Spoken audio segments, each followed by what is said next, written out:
ماتم کرتے ہوئے انسان کا اپنے چہرے پر تماچے مارنا، گریبان پھاڑنا، کپڑوں کو پھاڑ دینا، پیارے آقا صلی اللہ علیہ وسلم نے اسے سخت ناپسند فرمایا کہ وہ ہم میں سے نہیں،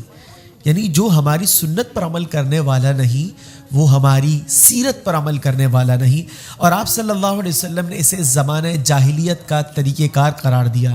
یہ ذہن نشین رکھیے کہ ماتم اسے نام عزاداری کا دیا جائے یا ماتم کا دیا جائے یا کچھ بھی کہا جائے، رسول کریم صلی اللہ علیہ وسلم نے جب اسے ناپسند قرار دیا تو چاہے وہ کسی مخصوص شخصیت کی شہادت پر کیا جائے یا کسی عزیز کے انتقال پر کیا جائے، یہ بہر صورت حرام ہے۔ اور ہمارا پیارا اسلام زمانہ جاہلیت کی غلط رسومات کو مٹانے آیا ہے، لہٰذا ہمیں ہر اعتبار سے اس سے اجتناب کرنا چاہیے۔ رب کریم ہمیں رسول مکرم صلی اللہ علیہ وسلم کی سنت کو اپنانے والا اور آپ کی سیرت پر عمل پیرا ہونے والا باکردار مسلمان بنائے۔ رحم فرما